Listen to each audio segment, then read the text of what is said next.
ఓం శాంతి 19/2/2024 సాకార ఈశ్వరీయ మధుర మహావాక్యాలు. మధురమైన పిల్లలారా, నేను సదా శబ్దానికి అతీతంగా ఉంటాను. పిల్లలైన మిమ్ములను కూడా ఉపరామంగా అతీతంగా చేసేందుకు వచ్చాను. ఇప్పుడు మీ అందరిది వానప్రస్థ అవస్థ. ఇప్పుడు శబ్దం నుండి దూరంగా ఇంటికి వెళ్ళాలి. ప్రశ్న: మంచి పురుషార్థం చేసే విద్యార్థి అని ఎవరిని అంటారు? వారి ముఖ్యమైన గుర్తులు వినిపించండి. జవాబు: మంచి పురుషార్థం చేసే విద్యార్థి 1. వారికి స్వయంతో స్వయం మాట్లాడుకోవడం తెలుసు, సూక్ష్మంగా అధ్యయనం చేస్తారు. 2. పురుషార్థం చేసే విద్యార్థి సదా తనంతకు తాను నాలో ఏ అసురీ స్వభావం లేదు కదా అని చెక్ చేసుకుంటూ ఉంటాడు. 3. దైవీ గుణాలు నాలో ఎంతవరకు ధారణ చేశాను. 4. నాలో సోదర దృష్టి సదా ఉందా అని రిజిస్టర్ ఉంచుకుంటాడు. 5. వికారి ఆలోచనలు రావడం లేదు కదా. ఈ విధంగా పరిశీలన చేసుకుని వారే మంచి పురుషార్థం చేసే విద్యార్థులు. ఓం శాంతి. శబ్దం నుండి దూరంగా వెళ్లేందుకు అనగా ఇంటికి వెళ్లేందుకు పురుషార్థం చేసే ఆత్మిక పిల్లలకు బాబా చెప్తున్నారు. అది ఆత్మలందరి ఇల్లు. మనం ఇప్పుడు ఈ శరీరాలను వదిలి ఆ ఇంటికి వెళ్ళాలి అని మీకు తెలుసు. మిమ్మల్ని ఇంటికి తీసుకెళ్లేందుకు వచ్చాను అని తండ్రి చెప్తున్నారు. అందుకే ఈ దేహము, దేహ సంబంధములన్నింటి నుండి అతీతంగా అవ్వాలి. ఇది చీచీ ప్రపంచం. ఇప్పుడు వెళ్ళాలి అని కూడా ఆత్మలకు తెలుసు. పావనంగా చేసేందుకు తండ్రి వచ్చారు. మళ్ళీ మనము పావన ప్రపంచానికి వెళ్ళాలి. ఈ విధంగా లోపల విచార సాగర మతనం జరుగుతూ ఉండాలి. ఇతరులెవ్వరికి ఇటువంటి ఆలోచనలు రావు.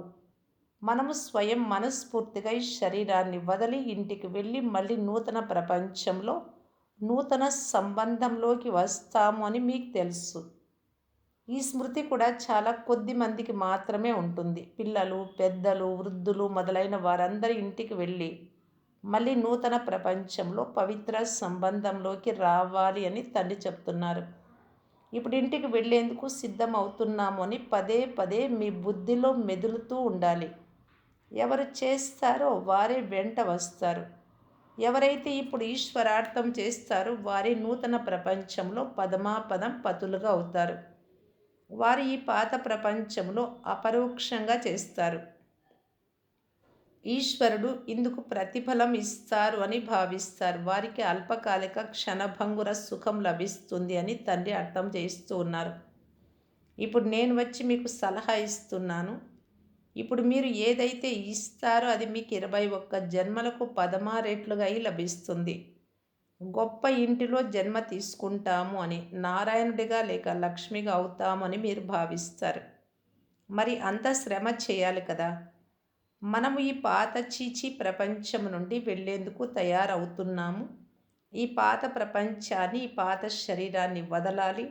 చివరిలో ఎవరు గుర్తు రానంతగా తయారవ్వాలి. ఒకవేళ పాత ప్రపంచము, బంధుమిత్రులు మొదలైన వారు స్మృతిలోకి వస్తే మీ గతి ఏమవుతుంది? అంతిమ సమయంలో ఎవరు స్త్రీని స్మృతి చేస్తారో అని అంటారు కదా. కావున తండ్రిని అనుసరించాలి. బాబా వృద్ధుడు, అందుకే శరీరాన్ని వదిలే తీరాలి అని భావిస్తున్నారు అని మీరు అనుకోకండి. వారు ఒక్కరే కాదు, మీరందరూ కూడా వృద్ధులే, ముసలివారే. అందరిది వానప్రస్థ అవస్థనే. అందరూ తిరిగి ఇంటికి వెళ్ళే తీరాలి. కావున తండ్రి చెప్తున్నారు, ఈ పాత ప్రపంచం నుండి మీ బుద్ధి యోగాన్ని తొలగించండి. ఇప్పుడు మీరు ఇంటికి రావాలి. ఆ తర్వాత అక్కడ ఎంతకాలం ఉండాలో అంతకాలం ఉంటారు. పాత్ర ఎంత చివరిలో ఉంటుందో అంత ఆలస్యంగా శరీరాన్ని ధరించి పాత్ర చేస్తారు. కొంతమంది 100 సంవత్సరాలు, తక్కువ 5000 సంవత్సరాలు, 4900 కూడా శాంతిధామంలోనే ఉంటారు. అంటే లాస్ట్ జన్మ చివరిలో వస్తారు. ఎలాగైతే కాశీ కల్వట్లో పడే వారి పాపాలన్నీ వెంటనే సమాప్తం అయిపోతాయో, అలా చివరిలో వచ్చే వారిలో పాపాలు ఏముంటాయి? వస్తారు, వెంటనే వెళ్ళిపోతారు. అంతేకాని సంపూర్ణ మోక్షం ఎవ్వరికీ లభించదంటే అక్కడే ఉండడము, ఐక్యం కావడం ఇలాంటిది లేదు. అక్కడ ఉండి ఏం చేస్తారు? పాత్ర తప్పకుండా అభినయించే తీరాలి. మొదటి నుంచి వచ్చే పాత్ర మీది. కావున తండ్రి చెప్తున్నారు, పిల్లలు ఈ పాత ప్రపంచాన్ని మర్చిపోతూ ఉండండి. ఇప్పుడు వెళ్ళిపోవాలి. 84 జన్మలు పాత్ర పూర్తి అయింది. మీరు పతితులైపోయారు. ఇప్పుడు మళ్ళీ స్వయాన్ని ఆత్మగా భావించి తండ్రిని స్మృతి చేయండి. దైవీ గుణాలు కూడా ధారణ చేయండి. తండ్రి అర్థం చేస్తూ ఉన్నారు, పిల్లలారా స్వయాన్ని పరిశీలించుకుంటూ ఉండండి. మాలో ఏ అసురీ స్వభావం లేదు కదా అని చెక్ చేసుకుంటూ ఉండండి. మీది దైవీ స్వభావంగా ఉండాలి. దాని కొరకు చార్ట్ ఉంచితే పక్కాగా అవుతూ ఉంటారు. కానీ మాయ చార్టు పెట్టనివ్వదు. 2 రోజులు 4 రోజులు వ్రాసి మళ్ళీ వదిలేస్తారు. ఎందుకంటే అదృష్టంలో లేదు. అదృష్టంలో ఉంటే రిజిస్టర్ చాలా బాగా ఉంచుకుంటారు. పాఠశాలలో రిజిస్టర్ తప్పకుండా ఉంచుతారు. ఇక్కడ కూడా అన్ని సేవా స్థానాలలో అందరి చార్టును రిజిస్టర్ను ఉంచాలి. ప్రతిరోజు వెళ్తున్నామా, దైవీ గుణాలు ధారణ చేస్తున్నామని చూసుకోవాలి. సోదర సోదరి సంబంధం కంటే ఉన్నతంగా ఆత్మ సోదరాత్మలు అనే స్థితికి వెళ్ళాలి. కేవలం ఆత్మిక దృష్టి, సోదర దృష్టి ఉండాలి. మనమందరూ ఆత్మలు. వికారి దృష్టి ఏమాత్రం ఉండరాదు అని మీకు తెలుసు. ఎందుకంటే మీరు బ్రహ్మ కుమారీలు, ఒకే తండ్రి పిల్లలు. ఈ సంగమయుగంలోనే మీ సంబంధము సోదర సోదరిలది. కావున వికారి దృష్టి సమాప్తమైపోవాలి. కేవలం ఒక్క తండ్రినే స్మృతి చేయాలి. శబ్దం నుండి అతీతంగా వెళ్ళాలి. ఈ విధంగా మీతో మీరు మాట్లాడుకోవాలి. ఇది అత్యంత సూక్ష్మమైన అధ్యయనం. ఇందులో శబ్దం చేసే అవసరం లేదు. పిల్లలకు అర్థం చేయించేందుకు శబ్దంలోకి రావాల్సి వచ్చింది. శబ్దం నుండి దూరంగా వెళ్ళాలి అని కూడా అర్థం చేయించవలసి వచ్చింది. ఇప్పుడు తిరిగి ఇంటికి వెళ్ళాలి. బాబా మీరు వచ్చి వెంట తీసుకెళ్ళండి. మేము పతితులము, తిరిగి వెళ్ళలేము అని తండ్రిని పిలిచారు. పతిత ప్రపంచంలో పావనంగా ఎవరు చేస్తారు? సాధువులు, సన్యాసులు మొదలైన వారెవ్వరూ పావనంగా చేయలేరు. పావనంగా అయ్యేందుకు వారే గంగా స్నానం చేస్తూ ఉంటారు. తండ్రిని గురించి వారికి తెలియదు. కల్పకృతం తెలుసుకున్న వారు ఇప్పుడు పురుషార్థం చేస్తున్నారు. ఈ పురుషార్థం కూడా తండ్రి తప్ప మరెవ్వరూ చేయించలేరు. అందరికంటే ఉన్నతమైన తండ్రియే శివబాబా. అటువంటి తండ్రిని రాయి రప్పల్లో ఉన్నారు అని అన్నందున మనుషుల గతి ఏమైందో చూడండి. మెట్లు దిగుతూనే వచ్చారు. సంపూర్ణ నిర్వికారులైన వారెక్కడా? సంపూర్ణ వికారీలైన వీరెక్కడా? ఈ విషయాలు కల్పక్రితం ఒప్పుకున్న వారే ఇప్పుడు కూడా ఒప్పుకుంటారు. ఎవరు వచ్చినా వారికి తండ్రి ఆజ్ఞను తెలుపుట మీ కర్తవ్యం. మెట్ల చిత్రమును చూపించి అందరికీ అర్థం చేయించండి. ఇప్పుడు అందరిది వానప్రస్థ అవస్థ. అందరూ శాంతిధామానికి, సుఖధామానికి వెళ్ళిపోతారు. బుద్ధి యోగ బలం ద్వారా సంపూర్ణ పవిత్రమైనటువంటి వారు మాత్రమే సుఖధామానికి వెళ్తారు. భారతదేశపు ప్రాచీన యోగం కూడా మహిమ చేయబడింది. మనము మొట్టమొదటే వచ్చాము సత్యుగంలో అని ఆత్మలైన మీకు గుర్తొచ్చింది. ఇప్పుడు మళ్ళీ తిరిగి వెళ్ళాలి. మీకు మీ పాత్ర గుర్తుకొస్తుంది. ఈ కులానికి చెందిన వారు కాకుంటే వారికి పవిత్రంగా అవ్వాలి అని కూడా గుర్తు ఉండదు. పవిత్రంగా కావటానికి శ్రమ చేయాలి. స్వయాన్ని ఆత్మగా భావించి నన్ను స్మృతి చేస్తే వికర్మాజీతులు అవుతారు అని, సోదర సోదరీలము అని భావిస్తే దృష్టి మారిపోతుంది అని తండ్రి చెప్తున్నారు. సత్యుగంలో చెడు దృష్టి ఉండదు. పిల్లలు, మేము సత్యుగి దేవతలమా లేక కలియుగంలోని మానవులమా అని మిమ్మల్ని మీరు ప్రశ్నించుకోండి అని తండ్రి తెలుపుతూ ఉన్నారు. పిల్లలైన మీరు మంచి మంచి చిత్రాలు, మంచి మంచి స్లోగన్లు మొదలైనవి తయారు చేయాలి. మీలో ఎవరైనా ఒకరు సత్యుగానికి చెందిన వారా లేక కలియుగానికి చెందిన వారా అని ప్రశ్నించాలి. అదేవిధంగా మరొకరు రెండో ప్రశ్న అడగాలి. ఈ విధంగా అన్ని వైపులా సందడి చేసి ఆడంబరం చేయండి. పతితులను పావనంగా తయారు చేసేందుకు బాబా శ్రీమతమిస్తున్నారు. ఇతర వ్యాపారాలు మొదలైన వాటి గురించి నాకేం తెలుసు? మానవులను దేవతలుగా తయారు చేసేందుకే కదా తండ్రిని పిలిచారు. నేను వచ్చి ఆ మార్గమునే తెలుపుతాను. ఎంతో సాధారణ విషయం. సూచన కూడా చాలా సహజమైనది. మన్మనాభవ. స్వయాన్ని ఆత్మగా భావించి తండ్రిని స్మృతి చేయండి. అర్థం చేసుకొనందున గంగను పతిత పావనిగా భావించారు. పతిత పావనులు ఒక్క తండ్రి మాత్రమే. ఇప్పుడు అందరి ఖయామత్ వినాశన సమయం. లెక్కాచారాలన్నీ చుట్టూ చేయించి తిరిగి తీసుకెళ్తారు. తండ్రి అర్థం చేయించినప్పుడు అర్థం చేసుకుంటారు, కానీ అదృష్టంలో లేకుంటే క్రింద పడిపోతారు. తండ్రి చెప్తున్నారు, సోదర సోదరీలము అని భావించండి. ఎప్పుడు చెడు దృష్టి వెళ్ళదు. కొంతమందికి కామభూతం, కొంతమందికి లోభభూతం వచ్చేస్తుంది. మంచి రుచికరమైన భోజనం చూస్తూనే తినాలి అనే ఆసక్తి కలుగుతుంది. శనగలు అమ్మే వారిని చూస్తూనే మనస్సు తినాలి అని అనుకుంటుంది. అలా తింటే కచ్చా అయినందున అపరిపక్వంగా త్వరగా దాని ప్రభావం పడుతుంది. బుద్ధి భ్రష్టమైపోతుంది. తల్లి తండ్రి అనన్య పిల్లలు ఎవరికైతే సర్టిఫికేట్ లభిస్తుందో వారిని అనుసరించాలి. యజ్ఞంలో లభించిన దానిని మధురాతి మధురమైనదని భావించి భుజించాలి. నాలుక తినాలి అని ఆశపడరాదు. యోగం కూడా ఉండాలి. యోగం లేకుంటే ఫలానా వస్తువు తినాలి అని తినకపోతే రోగగ్రస్తులుగా అవుతాము అని కూడా అనుకుంటారు. మీరు దేవతలుగా కావడానికి ఇక్కడికి వచ్చారు అని బుద్ధిలో ఉండాలి. ఇప్పుడు మీరు ఇంటికి తిరిగి రావాలి. మళ్ళీ చిన్న పిల్లలుగా అయ్యి తల్లి ఒడిలోకి వస్తారు.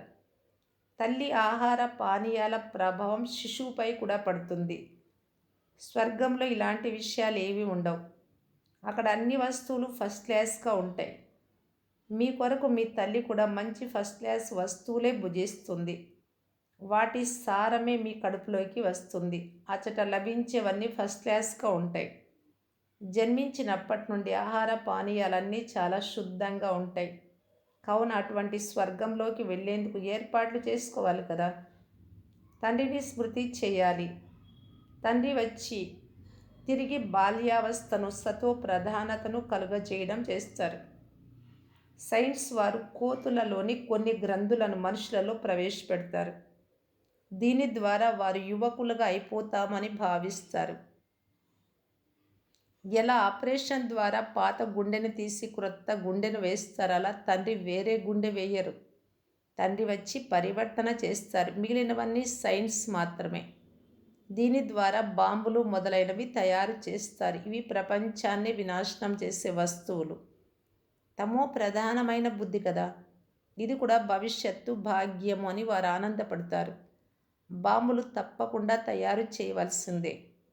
కడుపు నుండి ముస్లం వెలువడినట్లు తర్వాత వినాశనం జరిగినట్లు శాస్త్రాలలో వ్రాయబడి ఉంది. ఇవన్నీ భక్తి మార్గంలోని విషయాలు అని తండ్రి అర్థం చేస్తూ ఉన్నారు. నేనే రాజయోగం నేర్పించాను, వింటూ వింటూ ఇటువంటి పరిస్థితి అయ్యింది అని. అది ఒక కథలాగా తయారైంది. ఇప్పుడు తండ్రి సత్యమైన సత్యనారాయణ కథను, మూడవ నేత్రం తీజరీ కథను, అమర్నాథ్ కథను వినిపిస్తూ ఉన్నారు. ఈ చదువు ద్వారా మీరు ఈ పదవిని పొందుతారు. అంతేకాని స్వదర్శన చక్రంతో అందరినీ చంపారు అని శాస్త్రాలలో చెప్పినట్లుగా కృష్ణుడు మొదలైన వారు ఉండరు. నేను కేవలం రాజయోగం నేర్పించి మిమ్మలను పావనంగా చేస్తాను. వారు కృష్ణుడికి చక్రము మొదలైనవి చూపించారు. స్వదర్శన చక్రం ఏ విధంగా త్రిప్పుతారు? ఇందులో గారడి ఏదీ లేదు. ఇవన్నీ నిందలు కదా.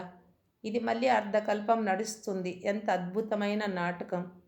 ఇప్పుడు చిన్నవారైనా పెద్దవారైనా అందరిది వానప్రస్థ అవస్థ.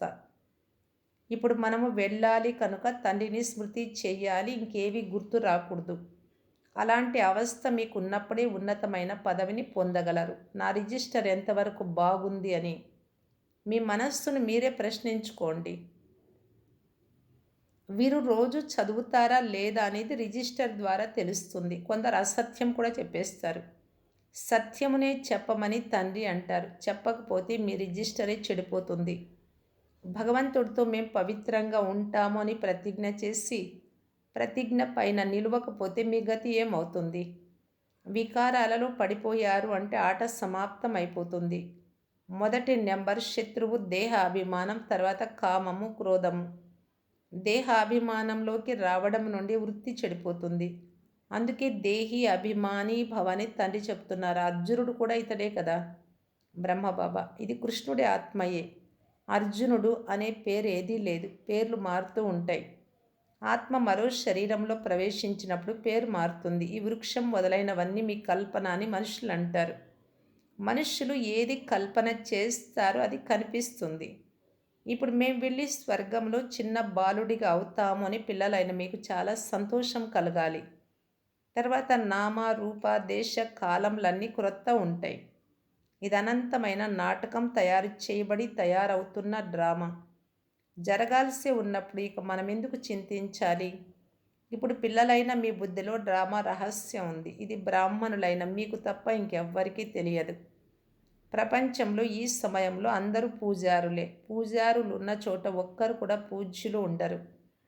పూజ్యులు సత్యత్రేతాయుగాలలో ఉంటారు. కలియుగంలో పూజారులు ఉన్నారు. మరి మీరు మిమ్మలను పూజ్యులు అని ఎలా చెప్పుకుంటారు? పూజ్యులైన దేవీ దేవతలే.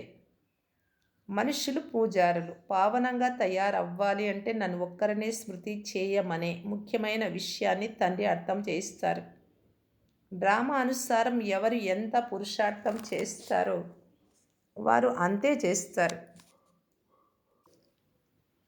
అజ్ మధురాతి మధురమైన అపురూపమైన పిల్లలకు మాతాపిత బాప్దాదాల ప్రియ స్మృతులు మరియు గుడ్ మార్నింగ్. ఆత్మిక పిల్లలకు ఆత్మిక తండ్రి నమస్తే. ధారణ కొరకు ముఖ్య సారం. ఫస్ట్ పాయింట్, మీ చదువును తెలిపి రిజిస్టర్ను ఉంచుకోవాలి. మాకు సోదర దృష్టి అంటే సోదరాత్మలము అనేది ఎంతవరకు ఉంది? నా స్వభావం దైవీ స్వభావంగా తయారయిందా అని తమ చార్టును తామే పరిశీలించుకోవాలి. సెకండ్ పాయింట్, తమ నాలుకపై చాలా నియంత్రణ ఉంచుకోవాలి. మేము దేవతలుగా తయారవుతున్నాము, అందువల్ల ఆహార పానీయాలపై చాలా గమనం ఉంచుకోవాలి అని బుద్ధిలో ఉండాలి. నాలుక చెంచలం కారాదు. మాతాపితలను అనుసరించాలి. వరదానము: పరిశీలన శక్తి ద్వారా తండ్రిని గుర్తించి అధికారులుగా అయ్యి విశేషాత్మాభవ. బాప్ దాదా ప్రతి పుత్రుని విశేషతను చూస్తారు. సంపూర్ణంగా అవ్వకున్నా, పురుషార్థులుగా ఉన్నా ఏ విశేషత లేనటువంటి పుత్రుడు ఒక్కరు కూడా లేరు. అన్నిటికంటే మొదటి విశేషత, కోట్లల్లో ఒక్కరి లిస్టులో ఉన్నారు. కోట్లాది మందిలో ఒక్కరు బాబా దగ్గరకు వస్తారు కదా. తండ్రిని గుర్తించి నా బాబా అని అనడం, అధికారులుగా అవ్వడం కూడా బుద్ధి యొక్క విశేషత మరియు పరిశీలన శక్తి. ఈ శ్రేష్టమైన శక్తియే విశేషాత్మగా తయారు చేసింది. స్లోగన్: శ్రేష్ఠ భాగ్య రేఖను గీసుకునే కలం శ్రేష్ఠ కర్మలు. అందువలన ఎంత కావాలి అంటే అంత భాగ్యాన్ని తయారు చేసుకోండి. అవ్యక్త ఇషారా: మధురత గుణాన్ని ధారణ చేసి మధుసూదనుడైన తండ్రి పేరును ప్రఖ్యాతి చేయటానికి బాప్దాదా తెలియజేస్తూ ఉన్నారు. చెక్ చేసుకోవాలి. ప్రతి కర్మేంద్రియము రాజు అయిన నా ఆర్డర్ ప్రకారంగా నడుస్తోందా? ఆర్డర్ చేశారు మన్మనాభవగా ఉండాలి అని. మనస్సేమో నెగిటివ్లోకి, వ్యర్థంలోకి వెళ్ళిపోతుంది. ఇంకా ఇలా ఆర్డర్ చేస్తారు, మధురతా స్వరూపంగా కావాలి. సమస్య లేక పరిస్థితి అనుసారం సూక్ష్మ రూపంలో ఆవేశము లేక చిడ్చిడాపన్ వస్తోంది అంటే మీ ఆర్డర్ ప్రకారంగా నడుస్తున్నాయా? లక్ష్యం ఉంచుకోవాలి. నేనే మోల్డ్ కావాలి, వంగాలి. నేనే మరణించాలి అంటే సహించాలి. ఇది మరణం కాదు, అవినాశి ప్రాప్తులతో జీవించటం. ఓం శాంతి.